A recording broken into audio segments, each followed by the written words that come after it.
Greetings, everybody. This is Jeff Scott, and welcome to this week's edition of my top down review.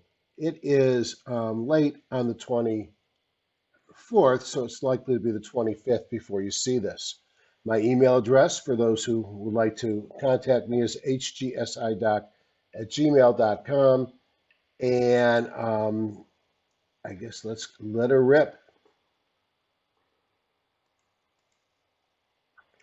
I entitled today Earnings Lollapalooza. If you don't know already, you'll see in about 5 minutes, 10 minutes why. And I also think that as market volatility rises is also likely. As always, this is for education purposes only. Anything I talk about as a recommendation is truly just education and not advice. I'm a doctor, not a broker, and I have none of the licenses that would be required if I was pretending to be able to suggest something you should buy.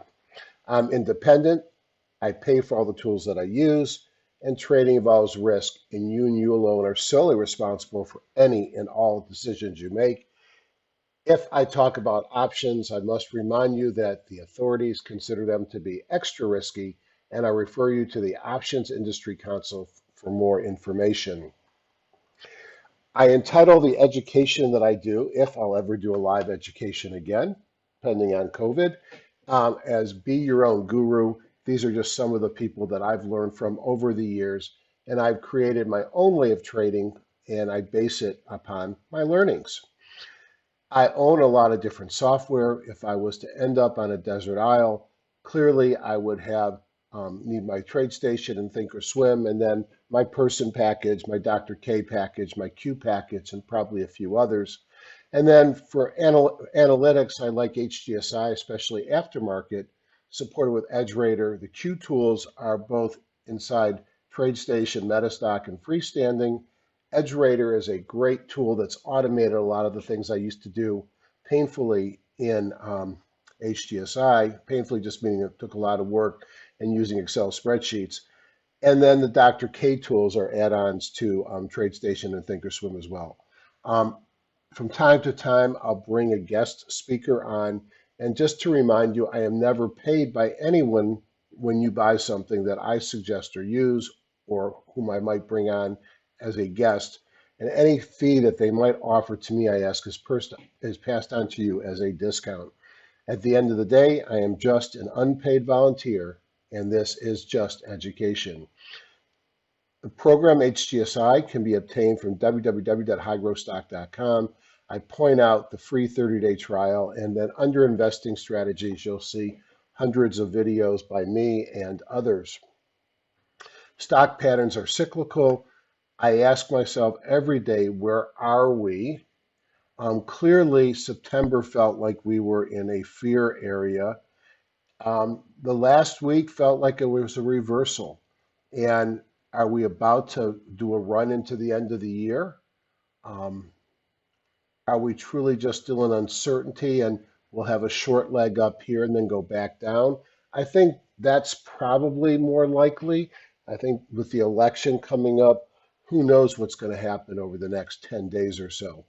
But I don't think we're the beginning of a long run. I don't think we're the end of a run and extremely bearish. I'm neutral on the market, probably a little bit bullish after the way Thursday and Friday ended, but with a lot of asterisks because of earnings season and because of that election. It's much easier to make money when you know you're at the bottom and going higher or when you're at the top and coming down. Since uncertainty is what I think we are, and since I was on vacation last week, I did raise cash. I have less positions. I've sold some premium, but really what I've done is I put on various protection strategies. I still have some long contras to the triple Qs, probably more than I should, and I'll lighten those up most likely on Monday. Um, Truth be told, I had a bunch of options and I forgot to cover them on Friday because I was busy um, trying to figure out if I want to play more golf. Um, so I forgot. That's okay. Just I'll cover them on Monday. I have plenty of money in the account because I raised cash. But I've actually bought puts on some of my positions, and the way I pay for those puts is I sell out of the money calls and, or if I own the stock, it might be close to the money calls depending on the stock. And sometimes I'll sell some way out of the money puts, creating some premium to pay for the expensive puts that are at the money. Friday sector review, and I have each of the S&P sectors here, and if you look at them, it's mostly green, and the market really did close better on Friday. You could see here the Dow was the only one down. These are Dow futures. The rest were up, but modestly. But across the marketplace, it's mostly a sea of green. If we look at the major markets, let's just open up Thinkorswim real quick and let me spend a little bit more time on these. This is using the futures, not the cash markets. One thing you're going to see is on each of the large indexes, the E-minis, the NASDAQ futures, the Dow futures, we had a pullback into this yellow line, which is the 50, and we had a bounce. To me, that's pretty optimistic. Here's the high of the year, which happens to be all-time on the E-minis. Here's the low. We're off the highs. We'll probably see some resistance in this area, which we failed at 35, 36 or so. But my guess is I'm more bullish here than bearish. And we've got great support at both the 17-day and the 50-day underneath price. And as long as they stay where they are, I'm going to be optimistic over the short term. A break of that 50 certainly will change me to a much more defensive posture. The NASDAQ futures, look at these on both Thursday and Friday, came down and touched the 50, ended up on the 17. Again, the high of the year occurring in early September before the market sold off, and the low of the year at the end of the February-March sell-off. If I look at the Dow futures, again, we're going to see something very similar. Look at this once, and that we pulled back to the 50 and bounced. The Russell futures, which have been the laggard on the year, were the leader on the week. They're not nowhere close to the 50, and they're the only major index that finished up on the week for stocks. The VIX continues to go sideways here as it's done over the last 3 months plus, at a much higher level of rest than it was prior to the run-up and sell-off in February. Stuck in no man's land here between the 50 and the 200. That 200's been resistance. The dollar came back down. It's above its September lows, but it's up off of that, and that will have impact on stocks and the metals. The lower the dollar, the better I seem to do in the stock market, and the better gold, silver, and other metals seems to do. So that's the daily charts. If I go back to the presentation, just to comment on the weekly charts, not much more to say, except that notice the big run that all these markets had this year, except for the Russell, which has been relatively flat. And unlike the other markets, the Russell's high is the 2018 high. And you could see on the other markets up on top, the highs occurred in 2020. The VIX, again, on the weekly, sitting on the weekly 50. So if you want to be optimistic, that was a green candle there. And the dollar, you could see it's down in its pattern. Now, rates definitely trickled, or even a bigger word, moved higher this week. And you could see the little move up on both the 10-year and the 30-year. Falling rates are good for certain things, and rising rates are good for banks, especially regionals and insurers. Now, at some point, high rates will hurt home builders and some of the others, but the rates are far from high. And hopefully the trickle higher of the rates is not because the Fed is raising, obviously, but perhaps it's because of the fact that we believe stimulus is coming and perhaps some improvement in the economy. AD lines in white, steady. You'll see on the new NYSE, they actually, I think, dropped a little bit on the week, but steady on the AD lines. The small stocks still lagging. Small stocks had a good week, and actually the NYSE did have a good week, was up on the week. But what was lagging in yellow here was the spiders, the Qs, and the diamonds, while transports and the Russell were actually up on the week. And no surprise, TLT moved down significantly with the rates heading north. We'll worry about that later. That's embarrassing. Breadth remains strong, but not overbought. You can see stocks percent above the 200 have moved up to the biggest numbers, um, perhaps of the year. Um, Certainly since the February highs. Stocks above the 40 have moved up as well. And if you look at that 3-month new high, new low, which is sort of my short-term overbought, oversold on breadth that I spent a lot of time with, you can see that we've moved up, but we're not near the top. And certainly we can move higher from this point. When we hit this line here, sort of that high jump line, the market has a tendency of turning down. So when these peak, usually the markets turn down. Certainly more room to go here.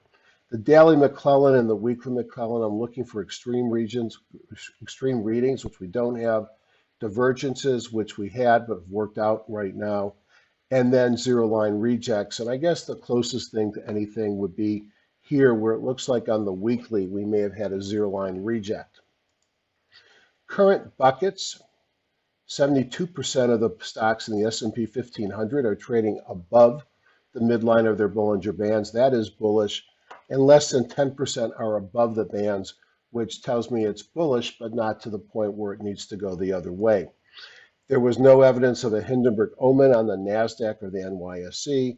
You could see that we have over 2% new highs, but we have very few new lows. And without new lows, you're not going to see a Hindenburg. For those that don't know the Hindenburg omen, it is a signal which occurs at a top, high volume, lots of new highs, lots of new lows as the pros are selling their stock to us, the amateurs. And it typically fires before a major market sell-off. 1 out of 4 are meaningful. There has not been a major market sell-off without a Hindenburg omen in probably 100 years. But the important thing to know is not all Hindenburg omens actually are meaningful. Again, it's about 1 out of 4. Market tone, mostly green. The Dow was a little bit, went to yellow. Can't be disappointed at all from that. Sectors, again, also look relatively steady.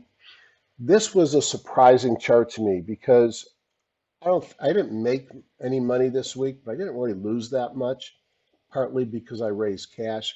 But this looks at gains by a couple of factors that I look at, and it looks at gains over the last week.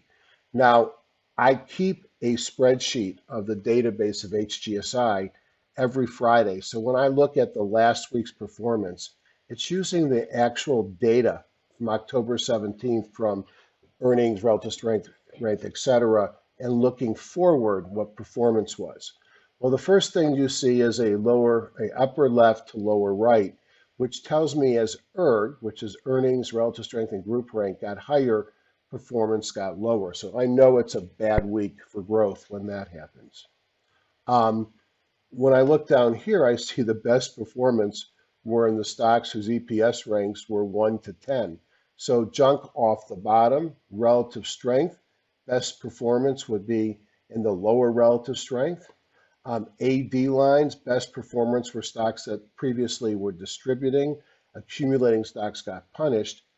And when I see all this, what does it mean to me?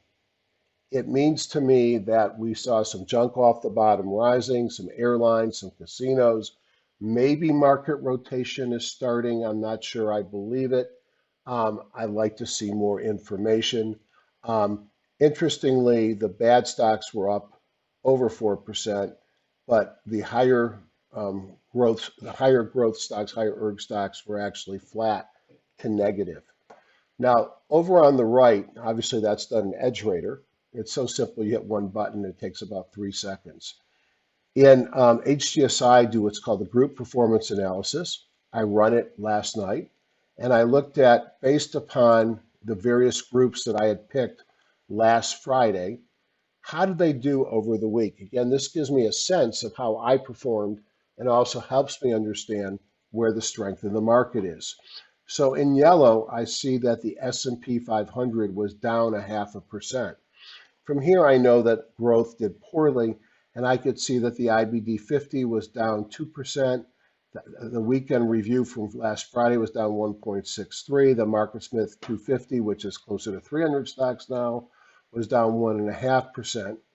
And then I look at my holdings, and if the problem with this is it assumes everything is long, and I already told you I have a short position in triple Q, so that would have gone against me even though it was up on the week, and it doesn't reflect any of the option protections I might have. But if I just look at the underlyings, I was down 2.28%. My buy watch, which may be closer to what I have this week, because I did buy some things on my trip. I had sold much of what I owned last weekend, was up 2% in a tough tape. And the filtered buys, which I do a little bit more aggressive review on, they were actually down 1%.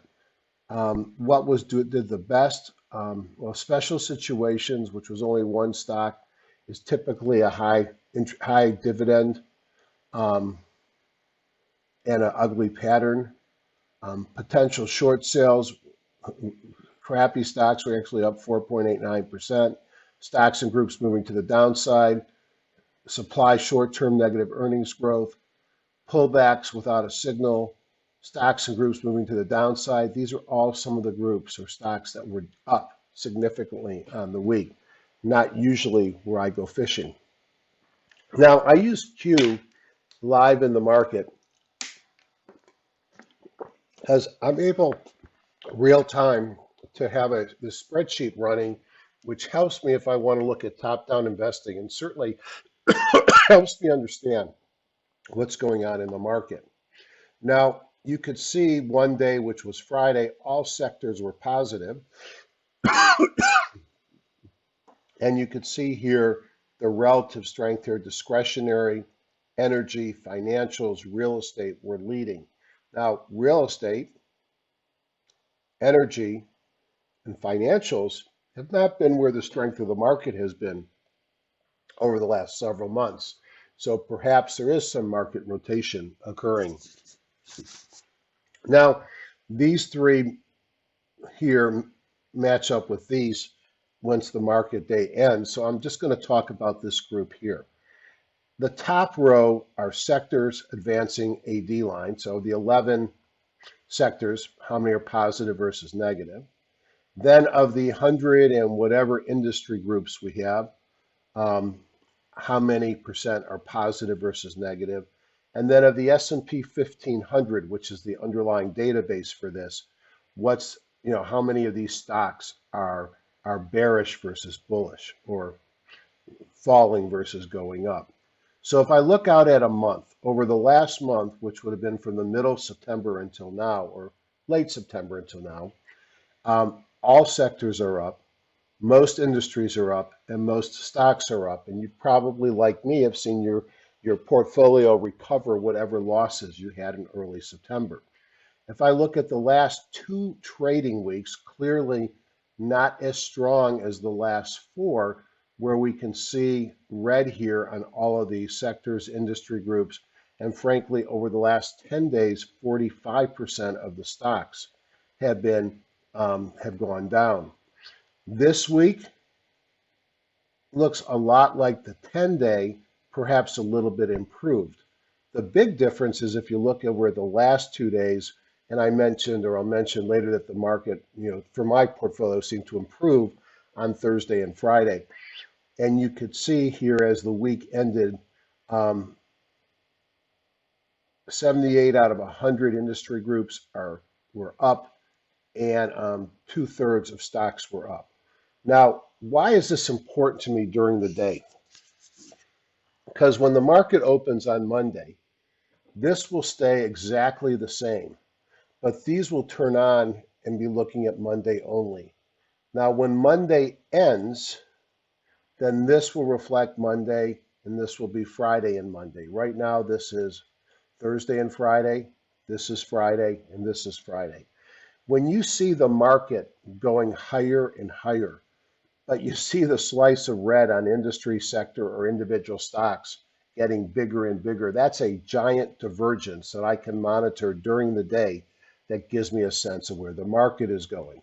Now, if I click on this sector button, I'll pick up this on top here, and I can rank these by what's best.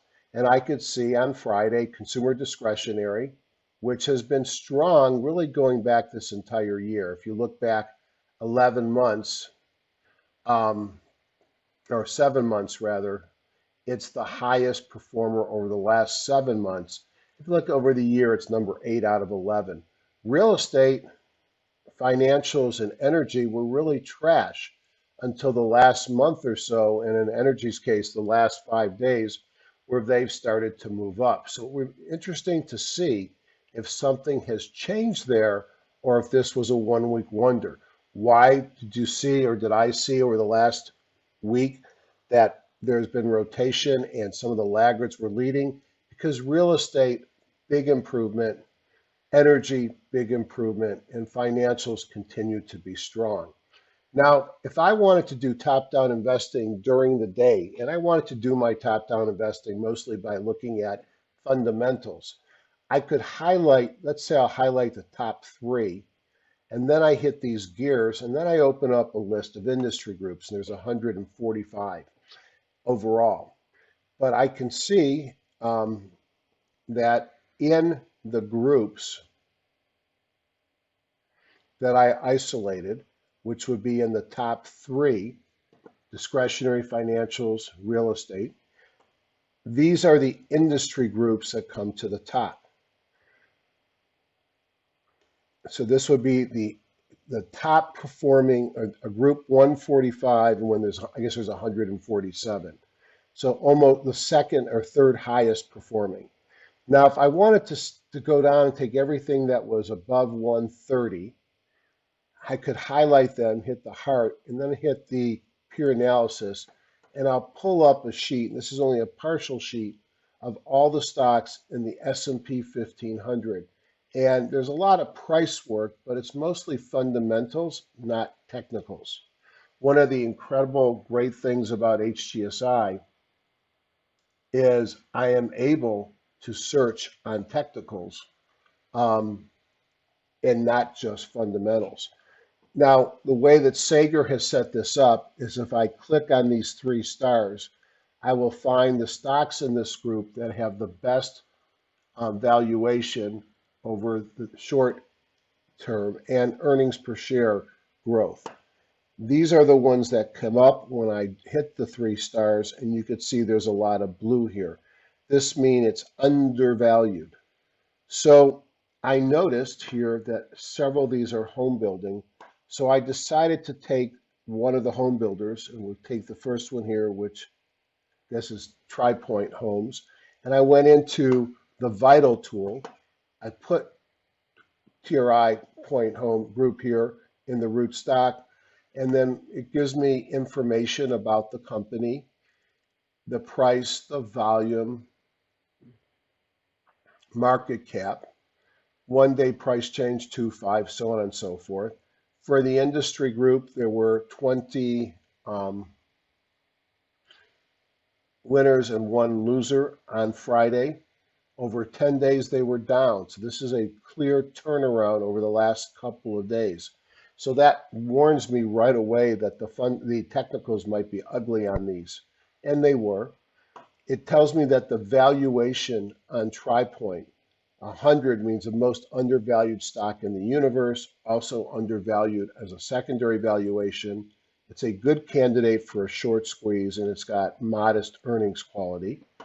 This shows me that fundamentals, look at the earnings per share growth this quarter and the last quarter. But then you look out, 1 year was negative. So this is a turnaround stock.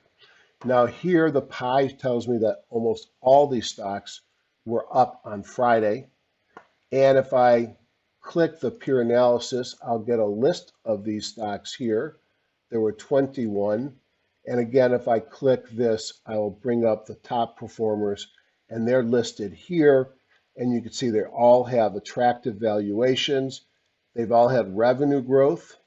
They've got incredible earnings per share growth the last 1 or 2 quarters, but over the year, many of them have been losers.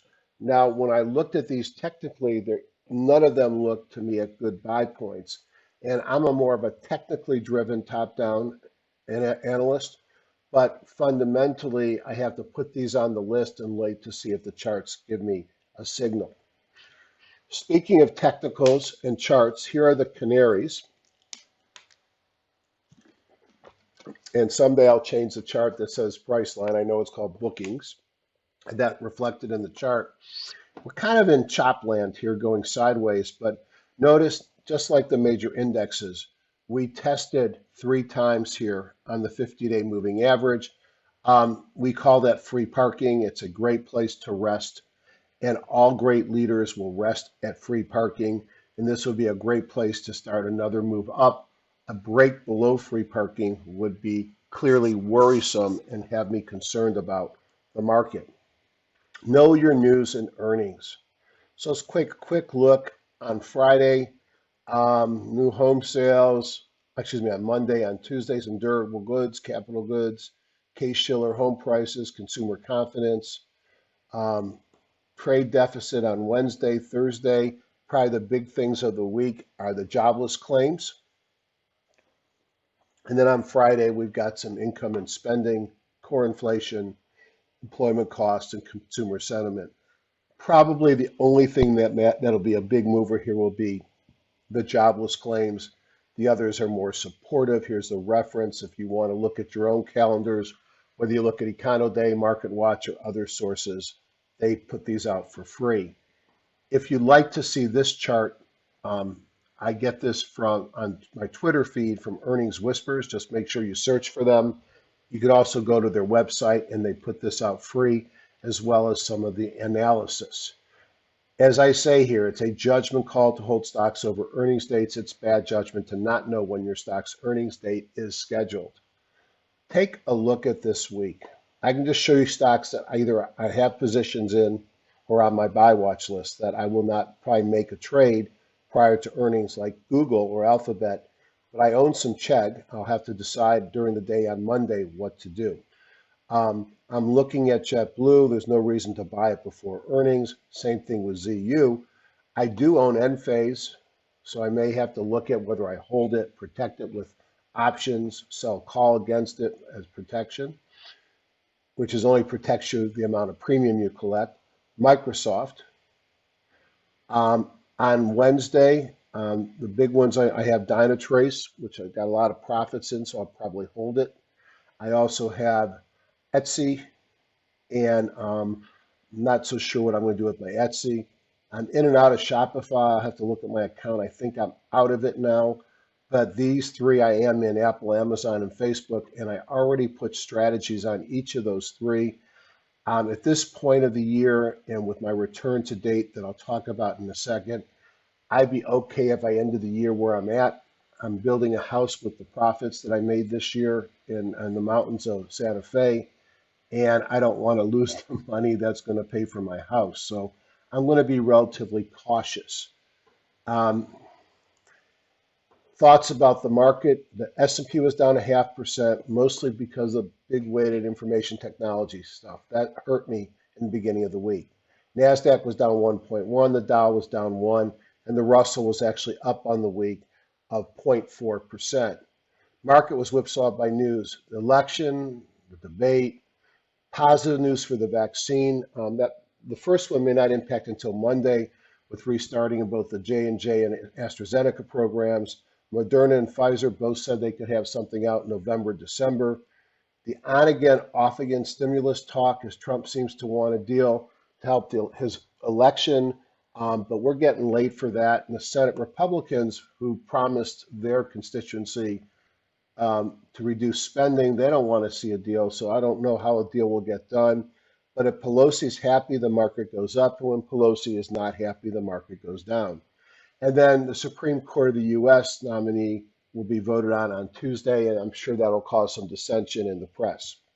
I had a tough start to the week, but came back with strength at the end. I finished off a bit, but I remain up 167%, which is $2.43 million up on a base portfolio of 1.4.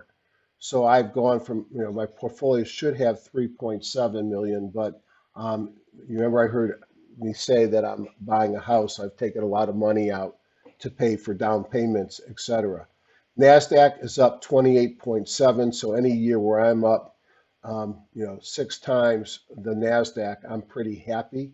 The S&P is up 7.3, the Dow is flat, and the Russell's flat as well. So as I mentioned a week ago, I reduced my exposure prior to my vacation, raised cash to be ready for the, quote, rally after the election, but more importantly, to protect my profits. Last week saw a rotation with rising rates helping banks and insurers, and perhaps some relief rallies in airlines and leisure stocks. This will be an interesting week with earnings on the big tech. I am still net long, but I have lots of protection, and I'm willing to give up future potential gains over the next couple of weeks until the volatility settles post-election, but don't want to lose my profits. So, on to the charts. So first to show you, oh no, don't do that to me. Hopefully we'll get this back on. Out of this space. All right. Let me hold on a second. Empty recycle bin. Reduce that. I'm going to stop this and see if I can't get this fixed. All right, I've got that fixed, but it's going to take a while, I think, for my trade station to reload. This is, I keep forgetting this notebook has a lot less disk space than some of my others, and it filled up on my trip. Just to show you that I'm not fibbing, here's my overall year-to-date P&L, $2,340,149.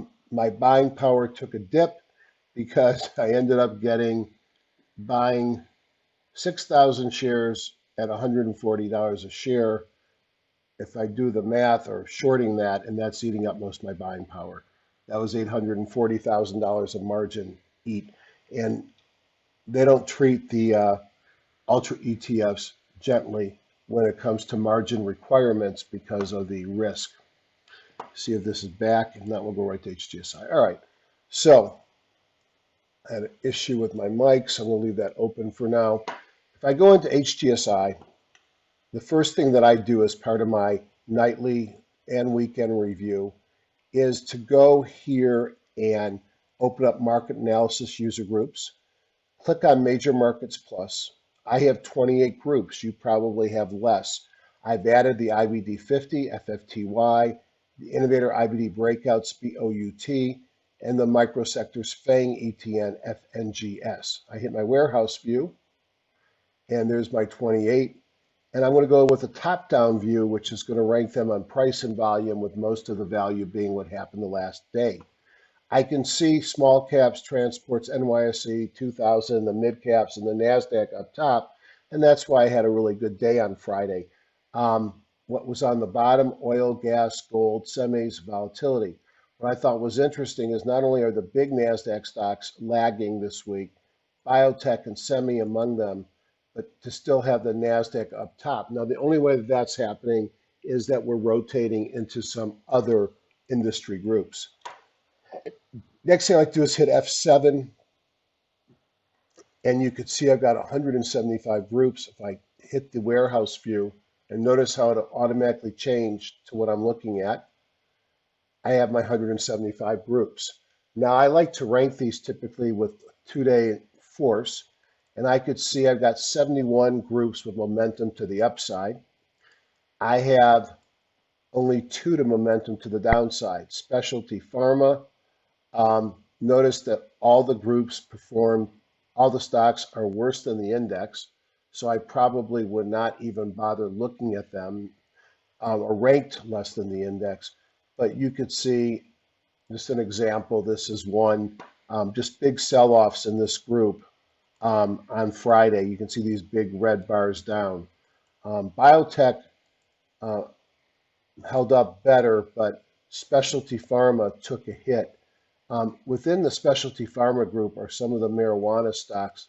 Kronos Groups is one of them, failing here at the 50 after they had originally popped and might pop again if there's a Biden win or when there's a Biden win um, that comes in with the election.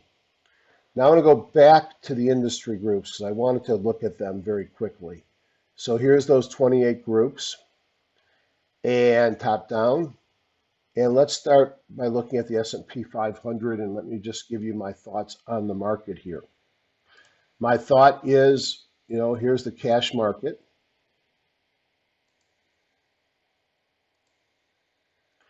We are sitting above the 50-day moving average, right about on the 17-day moving average. We closed with a doji with a bottoming tail on Friday. I'm not trying to call that a hammer, but we held at the 50. The person buy signal is in a sell right now.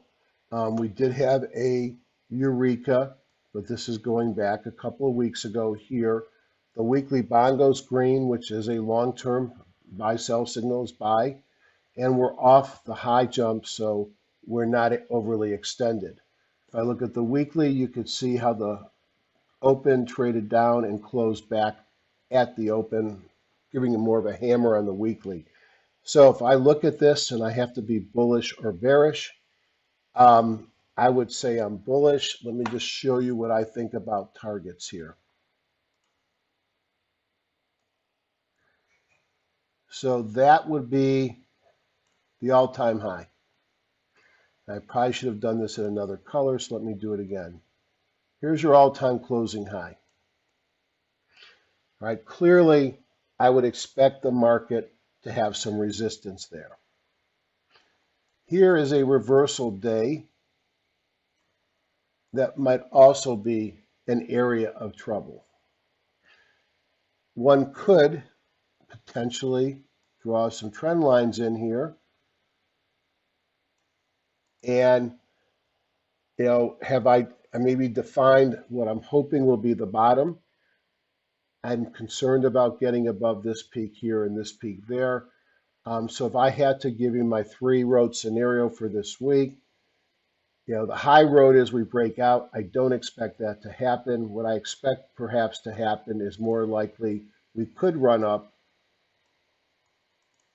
go sideways, and potentially break out after the election.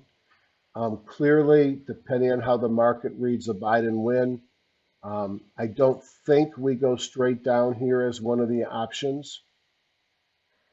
I mean, obviously, anything is possible. I don't expect us to do that. But, with the volatility that we've seen, could we see? Absolutely. So high road, low road, middle road. I'm probably more of a believer in the chop. So again, make that darker. I'm going to be looking for us to stay in that range. But if it was to break above or below, I'll be a lot more aggressive in my approach.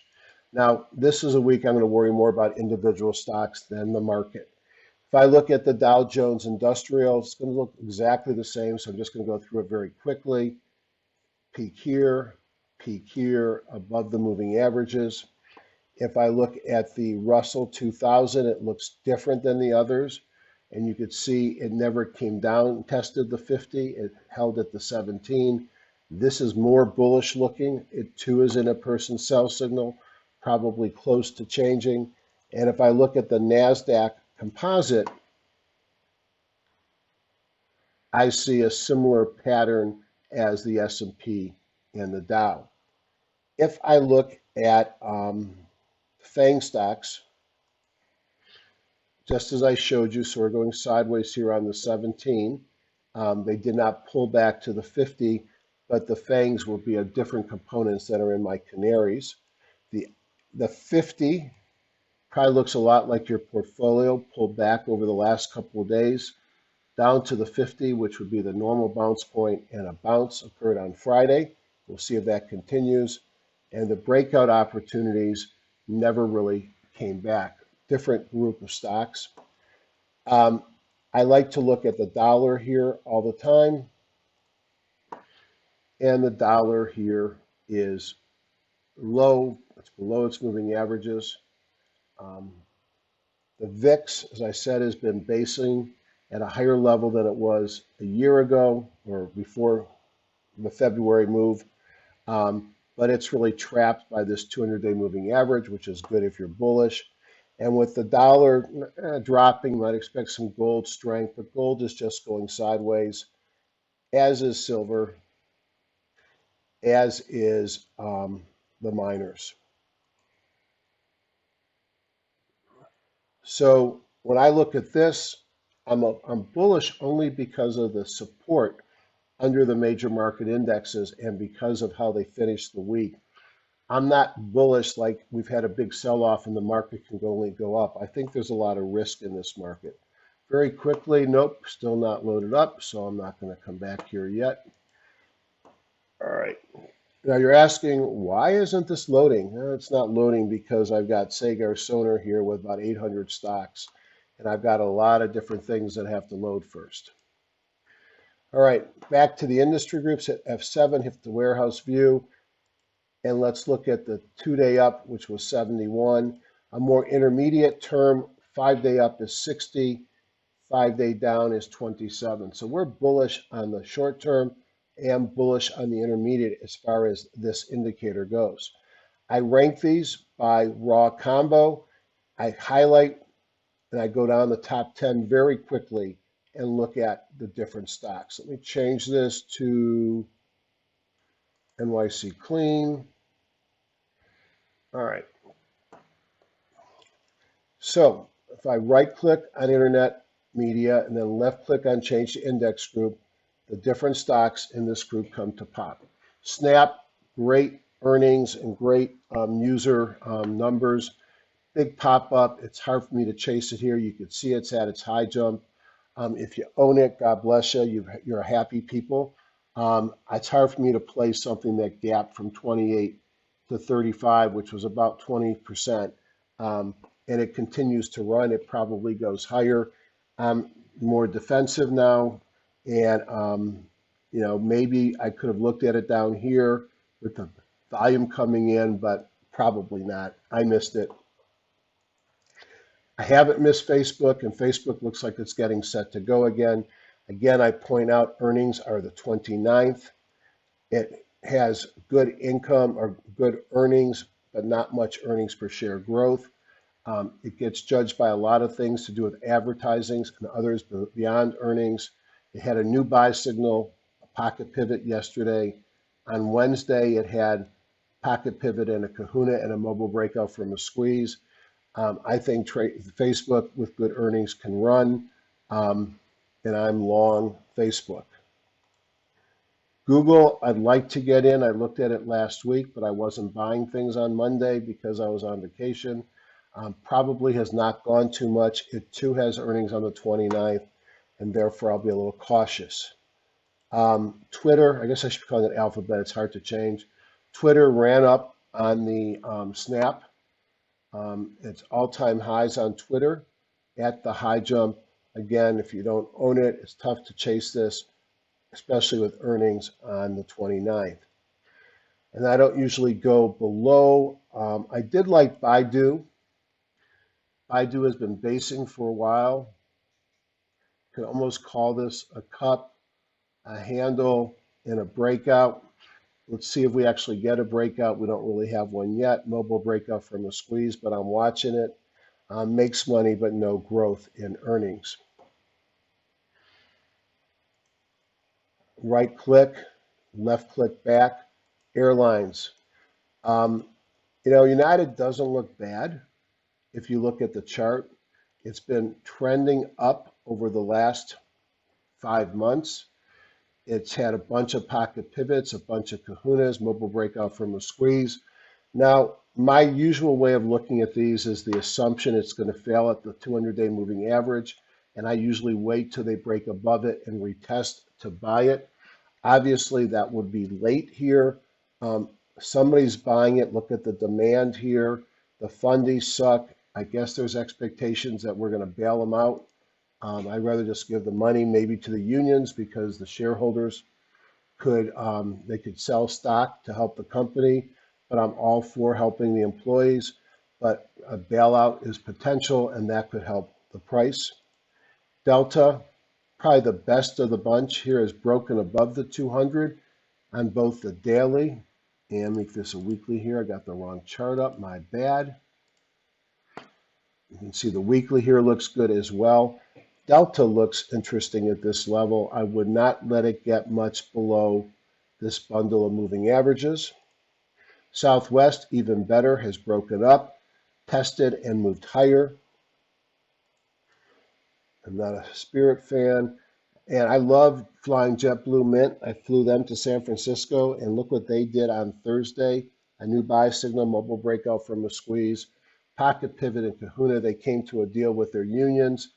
JetBlue looks interesting. Delta looks interesting. United doesn't look horrible. Um, I wouldn't think you're crazy to be buying an airline, but I don't expect them to go back to all-time highs very quickly. Discretionary, Amazon earnings this week. This is kind of what it looks like before it takes off usually. So I'm bullish on the stock, bullish on the company. It actually makes money with earnings per share growth. The problem is when you look at what the multiple is, although now the multiple is only 2 or 3 times its growth rate, which is actually favorable. Um, I'm a big fan of Amazon. It's my number one position. I also can't risk losing it all. So I've got put coverage on this. I've sold calls at the 3,600 level to pay for my puts. I've sold puts down here at the 2,800 level. Um, so I hopefully will come out with a gain. And I don't care if it goes above 3,600 and I have to buy back expensive calls because my underlines will go up a lot. But Amazon's risky here, 1029. Do I think goes higher? Yes, but earnings are right around the corner. Jumaya, boy, 3, 4, 5, 6, 7, 8, 9, 10. I remember I gave it here, and I made a comment that my neighbor Kathy is going to be happy because I know she owns it. A lot of talk about somebody buying this. This is sort of an Amazon for Africa. Its market cap's tiny. It's 1.4 billion. I don't know why Amazon just doesn't buy it unless they already have a presence there. It probably goes higher with the takeover chatter. It's not based upon its fundamentals from a financial perspective. BABA, I'm currently long in. It's got earnings next week. Big run up, sideways move here. Nothing changes my mind on BABA. Fetch looks interesting here. Big run up, pullback. Now looks like it's breaking out. You had multiple kahunas in a row. Mobile breakout from a squeeze. Earnings are not to the 12th, although it probably will be affected by Amazon and others. eBay, not so good. So those are the ones that are above. Now, Chegg has earnings this week. I'm in this. Should be a winner with COVID and the kids working from home, college kids from working from their dorm rooms. I'll probably take off some of my position here, but I've got tomorrow during the day to make a decision on. All right, back. Next one down is biotech. Um, it's hard to chase something like this. These stocks do nothing, then they get positive news, and you got to work quickly because before too long they're too expensive. I don't know Kodiak. Gilead, just to show you why these vaccines, I don't know why they get priced so high. Um, I'm not sure how much revenue the vaccines are going to create. Biden says he wants them for free. Um, Look at Gilead here. It gets remdesivir approved, gaps up, and closes just with a small gain on the day. Cassava Sciences, we watched it run up here. It pulled back and failed its breakout on Friday. Not very attractive looking there. Chemocentrics, I want to do some research on this, but I like it. I like it because I got a long base here, really 4 months. I had a couple kahunas in a row, which always gets my attention. and a mobile breakout from a squeeze. So chemocentrics, you'll see on my buy watch list. And then I get the index for biotech. I mean, this is what we all want when you buy biotech. You want to be going to sleep on this day with the stock at 42 and waking up the next day with your stock at 80 something because somebody bought it. A lot of these small guys, some of the ones I mentioned, another one that I think is a potential takeout is Surface, are little stocks with market caps that are usually 1 or 2 billion. This one's 400 million. That on a positive study, somebody comes in and takes them out. Look at the run that Surface Oncology has had over the last couple of weeks. I also like Halozyme because they've got they really are a add-on to other people's drugs that allow you to give them as subcutaneous or shots under the skin instead of in the vein. Look at the earnings per share growth, and I'm long in multiple accounts right now in Halozyme. Banks, I mentioned higher interest rates. I'm not going to go through that many. I think he was the one I liked the most. SVP, I just don't like how it closed on Friday. Regions breaking out. Zion, I like to see above the 200. I like Key because it broke out above its 200 on Friday. The prior day it had a kahuna. I might just be willing to say they all look the same, and let's give up individual name risk and look at KRE, the banking ETF, which I've been giving you for weeks. Broke out above the 200 strongly on Thursday. Doji on Friday, which is an indecision day, so I might wait and see which way it opens. But if banks remain strong, that one's going higher. I have a hard time buying these oil exploration stocks. Yes, some of these may go up a lot. Notice they were positive with lots of volume on Friday, hence they made my list. But do you see a chart of when you buy? Maybe EQT pays a small little dividend, humongous earnings per share growth rates. If I had to buy one, this was the one that I think made it to my list. Specialty apparel, they've been hot. Look at Gap. I already own some Gap, but a beautiful uptrend here. Pulled back to the 50 and broke out. A lot of enthusiasm in this group. Earnings are out in a couple of weeks. Here's Gap. Lululemon is certainly is lagging. TJX, Burlington. All these stocks are right at, they're all going 50, at their sideways, except here's Limited Brands. It's funny, these were going to be bought by a hedge fund, and then they canceled the deal because of the economy, and look how the stock has rebounded. Maybe they'll come back in. American Eagle Outfitters, pull back to the 50. I think at the end of the day, my favorite is Gap. And then Abercrombie & Fitch has pulled back, but it's also been in a nice uptrend as well. Application software. Twillo's been a monster. It's pulled back some here. Had a positive day on Friday. Earnings are out on Monday. I probably wouldn't be touching that until after earnings unless I knew something. I love the chart here. Gapped up, sideways move, pull back to the 50. Green candle low in a squeeze, pocket pivot, and a kahuna. I like Anaplan here. It doesn't have great earnings per share growth. It's a young company, but I like buying it off of free parking, especially if it's showing momentum. Paycom, yeah, this is where you want to buy it. It's too late. Here's your momentum off of free parking. Earnings are next week. DocuSign, no momentum. Zynga. Calix was one I looked at last week. It was on my buy watch. It broke out. Had a Bible gap up on Friday on earnings. ZU, I like this one as well. Whenever I see multiple kahunas in a row, a pocket pivot, a new person buy signal off of free parking with a mobile breakout and a squeeze. Earnings, though, are Tuesday, so that's the only thing that would impact on my decision making. Consumer electronics. Sonos looks outstanding here. Pullback, sideways move, now breaking out, mobile breakout from a squeeze. I suspect with the new home sales doing well, there'll be more Sonos sold. I've got it in my house. I'm putting it in my new house. So Sideways move, now breaking out off of free parking. Roku up. Somebody had some positive numbers that played through to them as set-top boxes. I don't know, Vox from Adam, big move up. I would have liked it here. I would have liked it down here, breaking out. It's already run too much. The high jump bar is right up at the top. Here's probably one of the best looking charts of the week, Turtle Beach. Sideways move, mobile breakup from a squeeze, a new person buy signal, and a pocket pivot.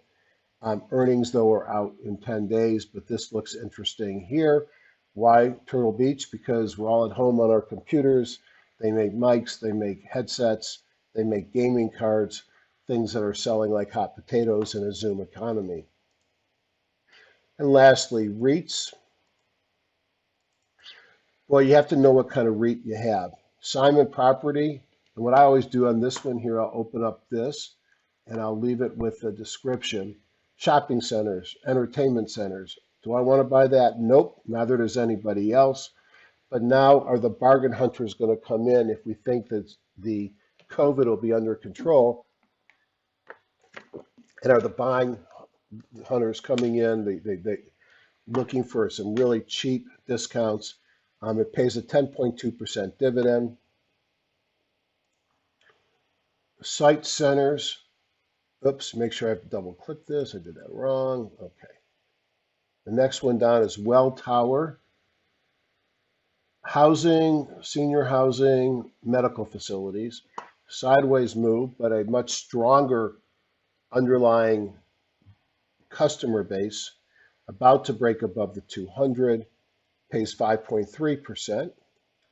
Host Marriott, boy, hotels are tough right now, but they had a good week.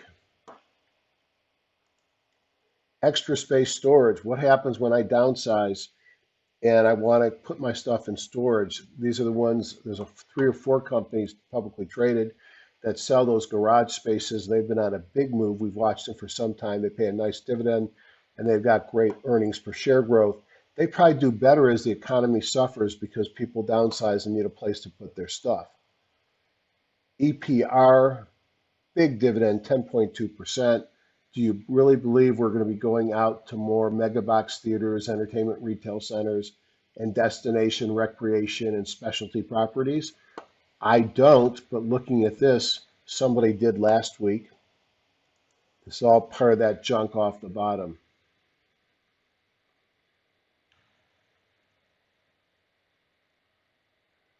All right.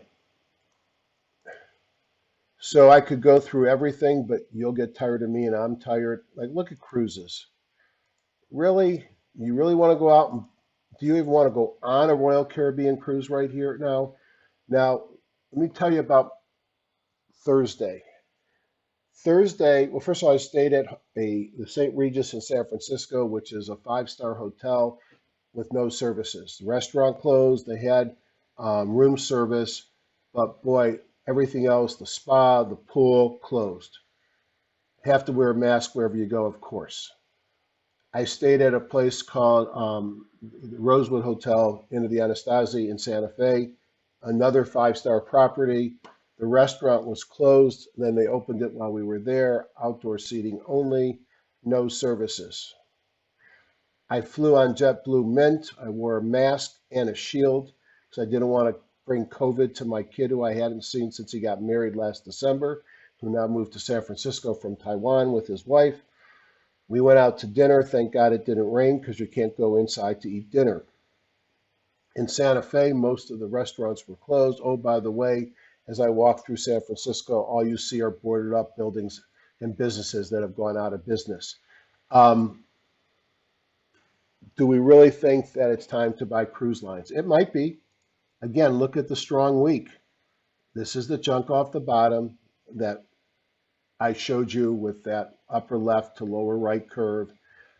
It's teasing around its 200-day moving average, which is falling. I'm not ready to put my money into this again. But at some point, they're going to start saying that they're going and they're moving and the stocks are going to be good. And look at the 1-week returns on these. Too risky for me. The other thing I was going to point out here was the big banks. We'll look at casinos. Apparently, things are doing better in Macau. So Las Vegas Sands gapped up and stopped at the 50-day, the 200-day moving average. MGM looks interesting here. Broke out here. Here's its chandelier, which it closed above. Mobile breakout from a squeeze. New person, pocket pivot, Kahuna. Looks great on the weekly. So MGM is on my list. Am I ready to buy Win? I like them when they're up here, not when they're down there. I own some Caesars. It was up there, it pulled back. This might be a place where it's going to bounce. And I've been in and out of Penn, which didn't make the winners list. And then lastly, the big banks.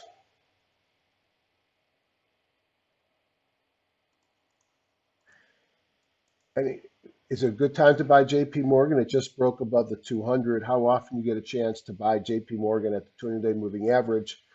And maybe it's the right time. If interest rates are going up, it might be compelling. It's the best of the bunch. Bank of America, which I own, is below.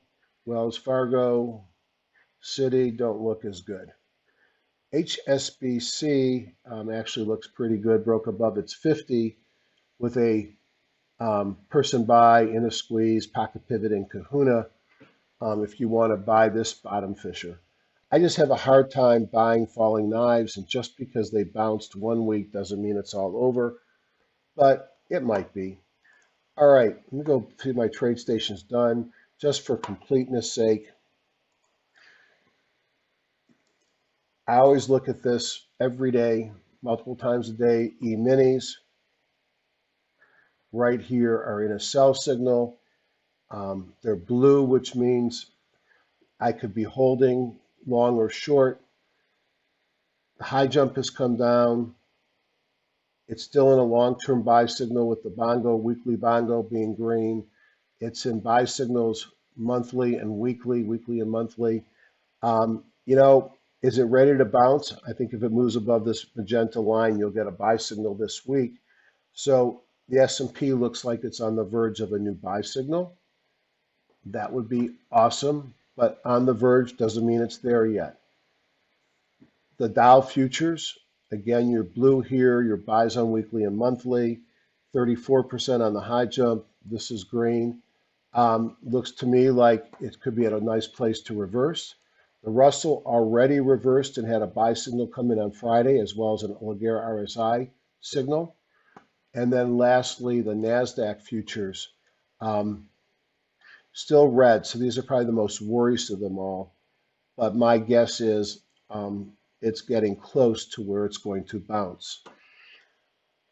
So this doesn't make me happy, any of these, but it wouldn't surprise me if we open the week and move up. Of course, I'm sitting on a bunch of TQQQs shorts, but that's okay.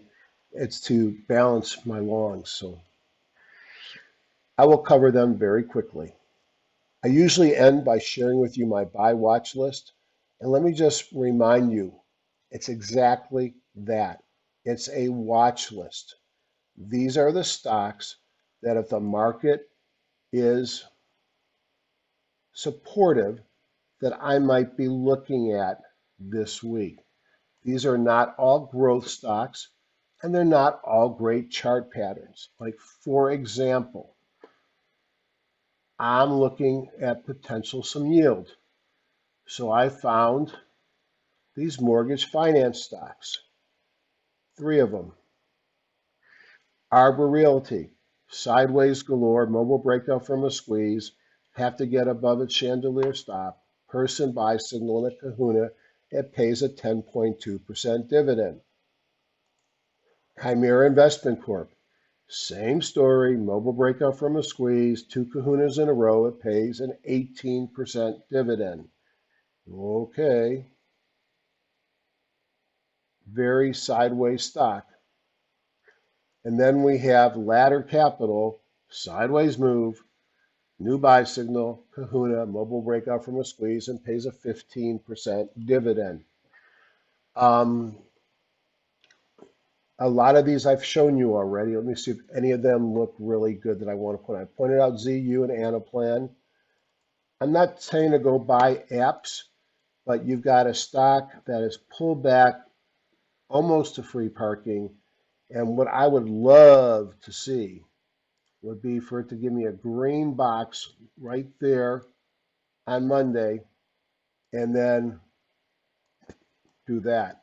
The problem is earnings are on Friday or midweek. 26 was a Thursday. Salesforce, love the company. Pull back to the 50. Earnings are not to December. You want to buy great stocks at free parking. It's sitting on free parking. Chemocentrics, Halzon, I gave you. I gave you those. Gave you Fetch. Don't know much about GrafTech. I thought it was a steel company. It's electrical components. Um, yeah, it looked better on the other program I was looking at. Just see if there's anything else I would suggest you. Shopify, it's at a good buy point sitting on the 50. The problem is it's got earnings this week. So I'd only hold this into earnings if you had a edge, and we're going to talk about an edge in a second. Pfizer, you want a nice dividend, a vaccine play in a real company, 3.9% dividend. Kahuna on Friday, mobile breakout from a squeeze, and after hours, I think they announced, or during the day, they announced that their vaccine will probably be ready in December, November, December. Here's another yield play, AY, Atlantic Yield. Probably has growth as well, 5.4% dividend.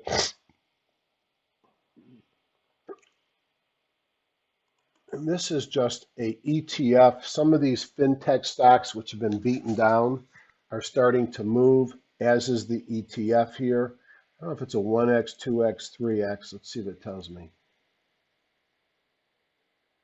Oh, this is online brokerage firm on global investors. Huh, I thought it was an ETF.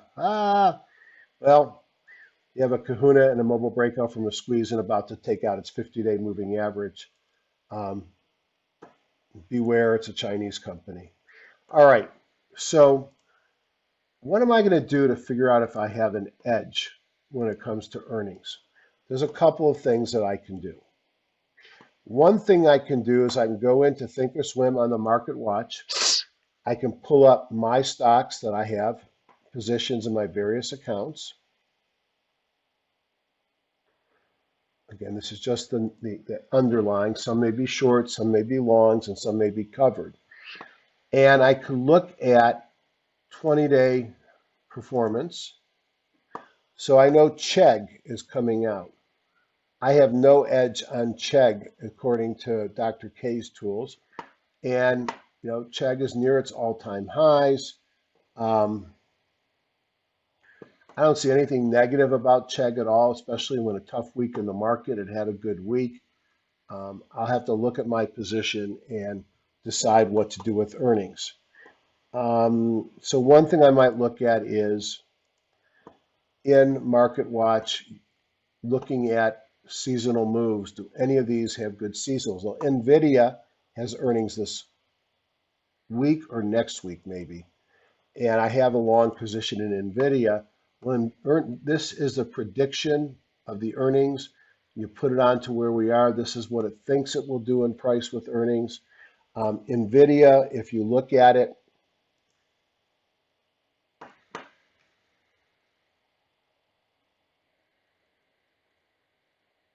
over the next month, you'd expect it to be up 10% over 2 months or 60 days, 3 months, rather 15%, 2 months, 10%, 4% over the next month.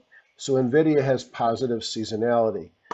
Amazon doesn't show up here as anything. Not a big number, +6 over 60 days. I also like seasonality programs. Let's see if this thing even works anymore. It's one of these things I probably should be canceling because the proprietor does not seem to be interested in supporting his tool. And were a lot of broken things that I gave up even using the software, because every time I went to use it, it had the same problems, which meant he wasn't paying attention to my emails. And, I'm a paying customer. So let's just look at Amazon.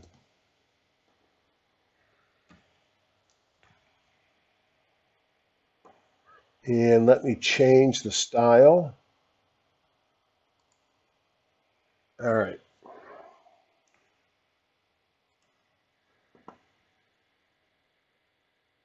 So what do I see? I see that Amazon's earnings, which we know are this week.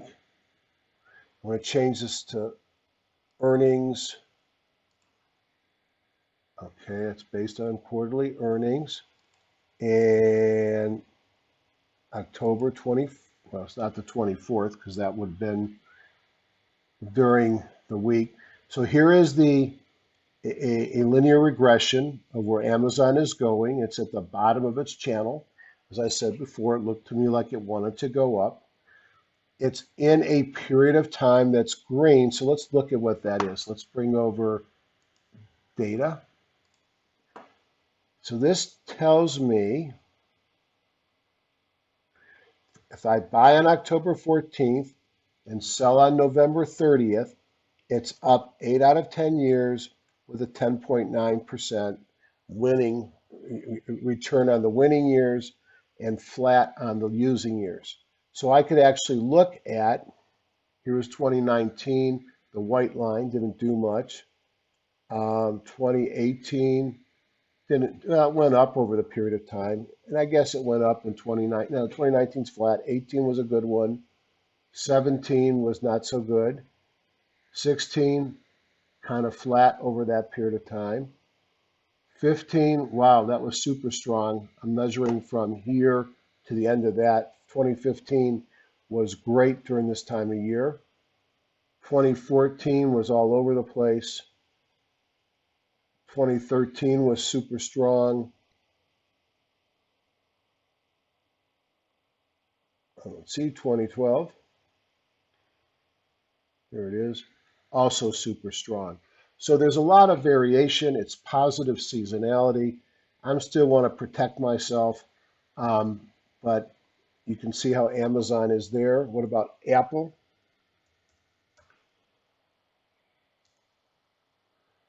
You can see his program's so out of whack. He doesn't even have the split. I mean, it's just embarrassing that he charges money and doesn't support his program. I think this will be the end of my relationship there. Apple, 6 out of 10 between the 15th and the 26th. Far from strong seasonality. What about Microsoft?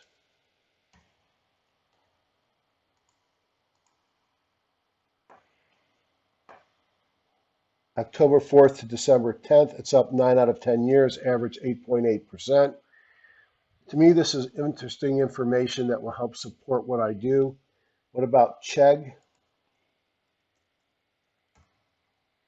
That's not Chegg. CHGG maybe? CHGG. Look at that. Doesn't have a lot of data, but from October 21st to December 1st, it's up 5 out of 6 times with a 12.8% average return. Lost 1.2% the 1 year it was down. So I do find this tool, or one of the other tools in the market like it, to be extremely helpful. But all I can say is it's really disappointing and a shame that he doesn't keep his program up to date. So last thing I want to show you is this. So let me talk to you about the commitment of traders report. I don't want anybody sending me a nasty gram that I don't know how to read this, because I think there's multiple ways of reading this. I'm showing you one piece of this and what it means to me. And it means something that I hope you'll agree is something that might make you feel a little bit better about the market we're in. Okay, eventually this is going to stop moving. I got a lot of data here. Let me see if I can stop it. Stop.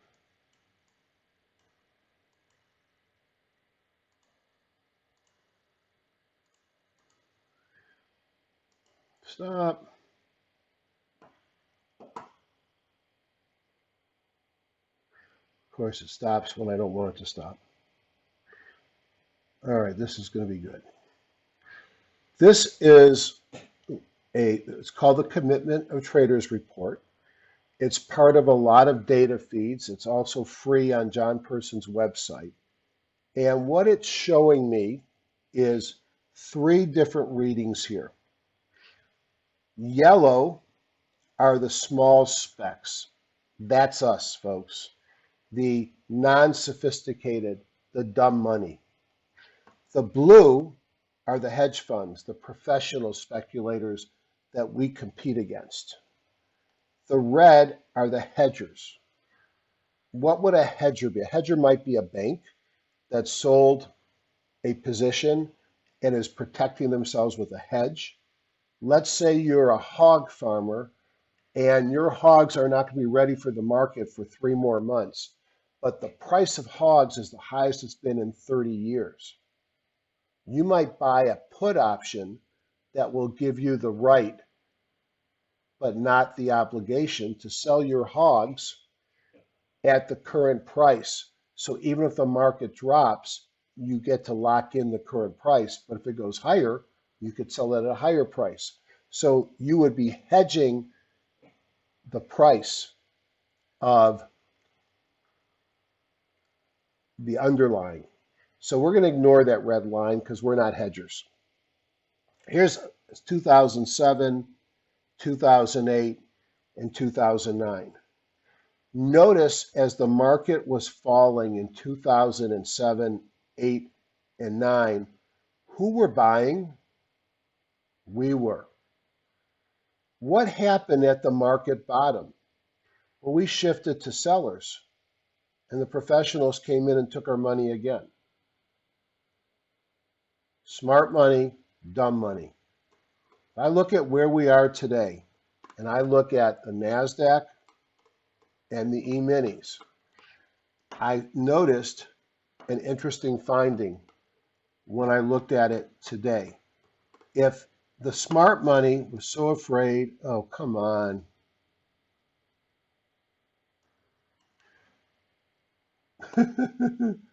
If the smart money was so afraid that the stock market is going to die after this election, if the stock market thinks, the pros think that this market is way overbought, then explain this to me.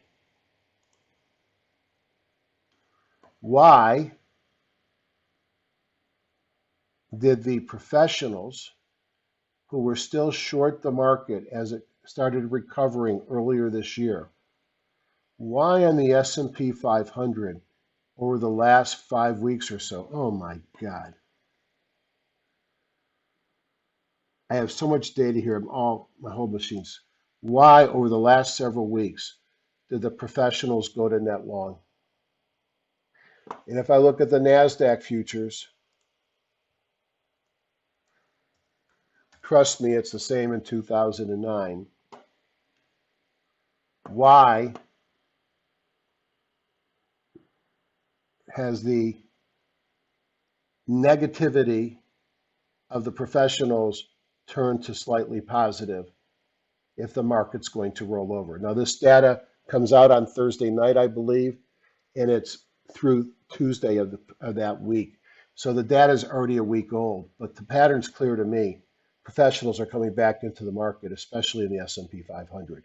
On that note, I'm going to say goodbye. I apologize for this being so long. Drive safe, be safe, and I'll talk to you all next week. Goodbye, everybody.